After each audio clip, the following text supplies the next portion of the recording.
Here, Aaron Rodgers.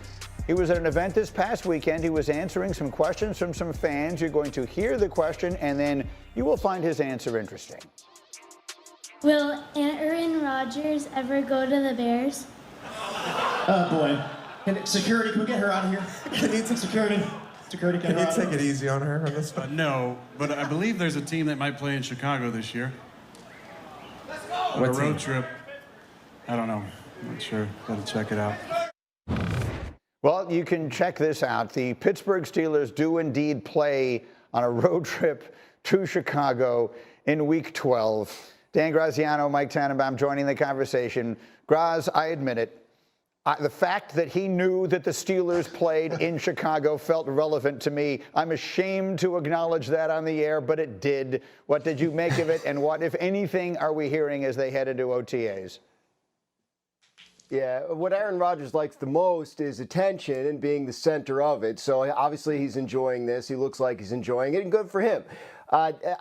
What to make of it is that he's seriously considered joining the Pittsburgh Steelers, which we already knew. But if he's seriously considering joining them, sure, he knows where they go for their road trips this year. He could probably tell you the rest of their road schedule as well. But in terms of are we hearing anything new, no. As of yesterday, when I was checking on this, no. People I'm talking to still don't know whether Aaron Rodgers will ultimately show up. The Steelers start their OTA practices tomorrow, and they have a mandatory minicamp in June 10th, I believe 10th, 11th, and 12th. So those are key dates to watch. It's not necessarily a deadline. Steelers still have not given Aaron Rodgers one of those, but if you're looking for, tentpole calendar events, those are two that are coming up that could potentially offer at least an opportunity to maybe ask somebody where things stand.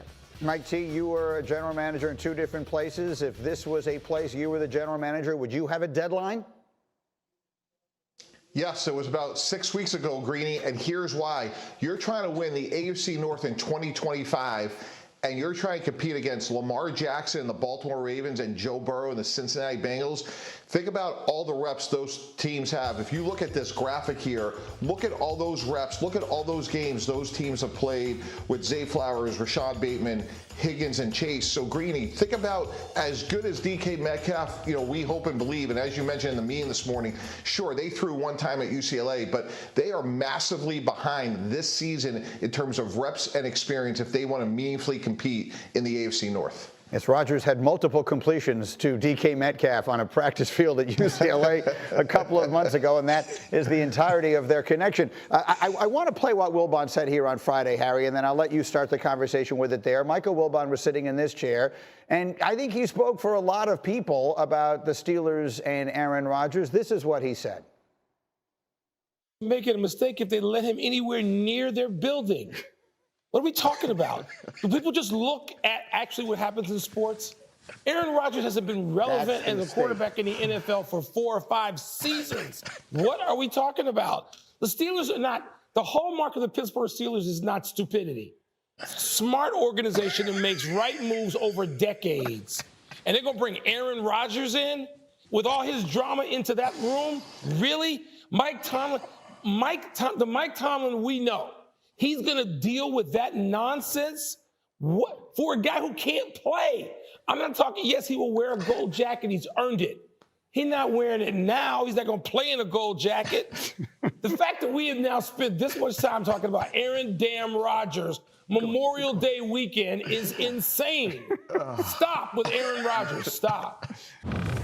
I've never seen Dan Graziano that happy. I've known the man for years. Harry, is he right? I mean, is he right? Are the Steelers actually waiting for something that isn't going to do them that much good in the first place? Whew. I think you can go both sides of the spectrum with this, right? We've seen the Pittsburgh Steelers have the ability to make the playoffs with incompetent quarterback play.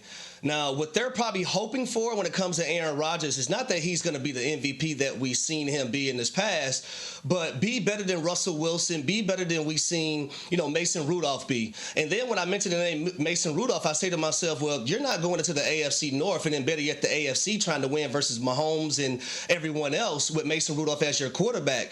So I think their best bet right now is Aaron Rodgers, even though it will make you do back flips and front flips at the same time. Danny?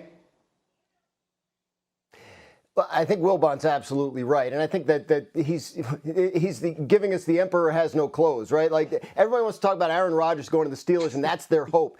This is not MVP Aaron Rodgers. This is not 2020 Aaron Rodgers. This is a shell of that. He was a bad quarterback in the NFL last season. He was not markedly better last season than Mason Rudolph was for the Tennessee Titans when he played. So I think what the Steelers are doing here is they assessed the quarterback market this offseason. They didn't really love any of the options, and so they didn't really stretch. They didn't try and outbid the Jets for Justin Fields. They didn't get into the Sam Darnold thing.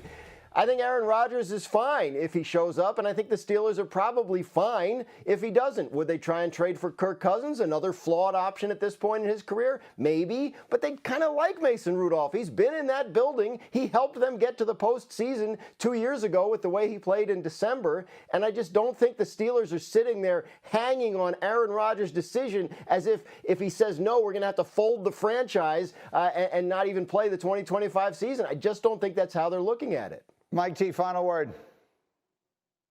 Yeah, I think there's another aspect to this, Greeny. Will Howard, if Aaron Rodgers is a Band-Aid for a year, because again, he'll be 42, Greeny, let's see what we have in Will Howard. He won a national championship, 6th-round pick, and maybe by the end of the season they have something or they don't, and that will inform their plans for 2026 and beyond. But we all know about Mike Tomlin's legendary streak. I agree with Graz from a standpoint, even as a Band-Aid, it does seem odd to sign somebody so old, so late in the process. If he had signed in March, he was there for the whole offseason, that would make sense. But we'll see how it goes. I do think Will Howard will have a chance to play at some point, though, this season. Well, wait and see on that. I mean, making the trade for DK Metcalf sort of suggests you're a team that's trying to win and you're being aggressive about it, and then the rest of it feels like you're sitting back and thinking about the future.